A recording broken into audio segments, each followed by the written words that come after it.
Kumusta po kayong lahat mga minamahal kong kapatid?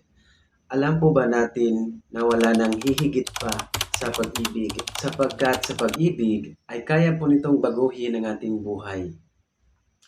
Mga minamahal kong kapatid, ano po ba ang masasabi ng Biblia tungkol po sa pag-ibig? Bakit ito ang pinakamahalagang bagay sa lahat?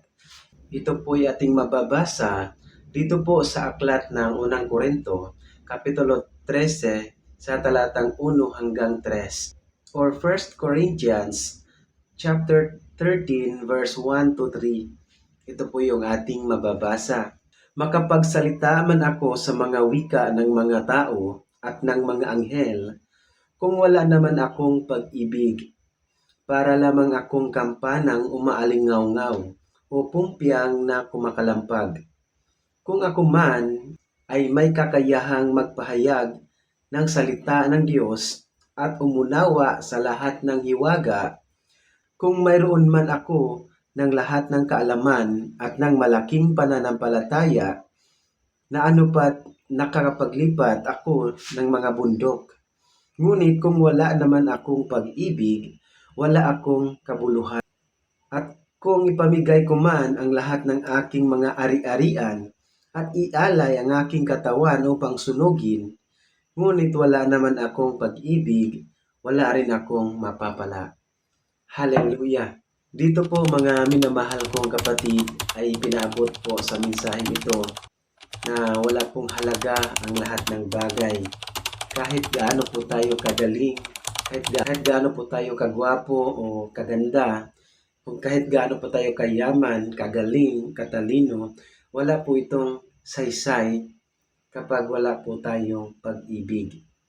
Mahalaga po mga minamahal kong kapatid na meron po tayong pag-ibig na maramdaman sa ating mga puso, sa ating buhay, sa lahat ng bagay na ating ginagawa.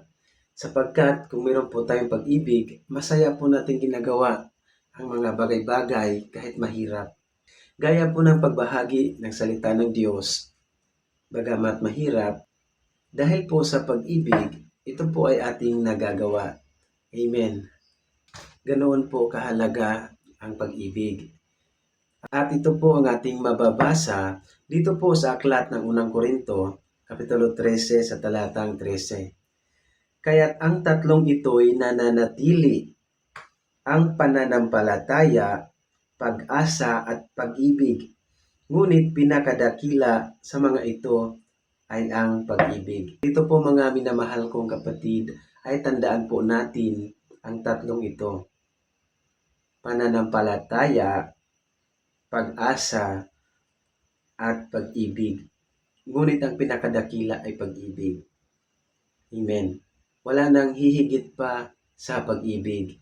At ang pag-ibig po ang unang bunga ng Espiritu Santo. Kaya naman mga minamahal kong kapatid, upang maunawaan natin sa lahat ng bagay, ang pinakamahalaga, meron po tayong pag-ibig. Wala pong kwenta na magaling tayo sa mga bagay, magaling tayo magbasa ng Biblia, mangaral ng salita ng Diyos, meron tayong kapangyarihan magpapagaling, o tayo man yung mga tao na may mataas na katungkulan, lagi nating tandaan na iniibig tayo ng Diyos. Hallelujah!